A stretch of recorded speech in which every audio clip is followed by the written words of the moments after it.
Bonjour, Philippe Bello, pronostiqueur, parieur pro et trader sur Betfair. Aujourd'hui, je vais te donner 4 actions à mettre en place immédiatement pour améliorer tes paris sportifs. Ce sont des actions simples et rapides à mettre en place. La première action, c'est le tracking de tes résultats. Donc, tu vas noter dans un fichier Excel, c'est le plus simple, tous tes paris avec les infos suivantes au minimum. La date, le championnat, le marché, donc c'est plus de 2,5 buts, les deux équipes marquent, victoire à domicile, etc. Et enfin, ton résultat, donc en fait, ton gain ou ta perte. Pourquoi tu vas faire cela? Parce qu'en fait, tu vas voir qu'avec le temps, tu auras de plus en plus de données et tu pourras identifier les championnats où tu gagnes de l'argent et les championnats où tu perds de l'argent. Les marchés où tu gagnes de l'argent et les marchés où tu perds de l'argent.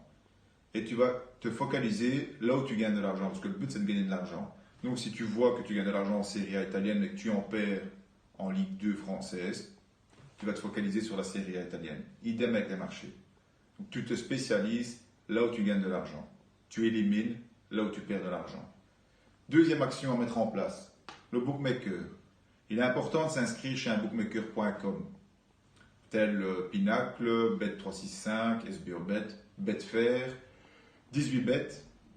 Ce sont des bookmakers asiatiques qui t'offrent les meilleurs codes du marché. Tu es obligé d'atteindre les meilleurs codes du marché parce que même si tu es un bon parieur, si tu prends des codes de mauvaise qualité, tu vas perdre de l'argent à long terme. Tu dois vraiment mettre tout de ton côté, donc tu dois accéder aux meilleurs codes. C'est pour ça que dans le club privé des parieurs gagnants, je donne immédiatement accès à un bookmaker asiatique, de manière tout à fait légale et quel que soit le pays de résidence du parieur. Troisième point, la mise. Donc ça, c'est la gestion du risque. Pour gérer ton risque, tu dois limiter ta mise. Je te conseille de limiter ta mise à 2% de ton capital.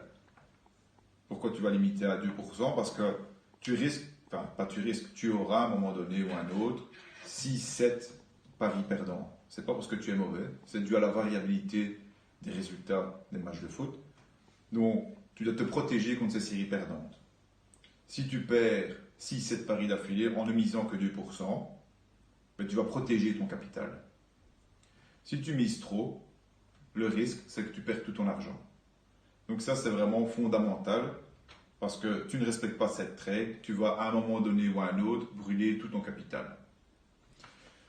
Et enfin, la quatrième action à mettre en place, c'est de limiter le nombre de tes combinés. Dans ton portefeuille de paris, 90% de tes paris doivent être simples et 10% de tes paris doivent être combinés. Pourquoi? Parce que si tu veux gagner de l'argent régulièrement, mois après mois, tu ne peux pas te permettre de jouer que des combinés. Parce qu'en fait, la variabilité des combinés est beaucoup plus élevée, car la cote est souvent beaucoup plus élevée que les paris simples. Donc, tu peux faire 1 mois, 2 mois, 3 mois en perdant de l'argent avec des combinés. Okay? Et ça, mentalement, c'est très dur à gérer. Donc, le plus simple, comme je viens de le dire, c'est d'utiliser les paris simples essentiels.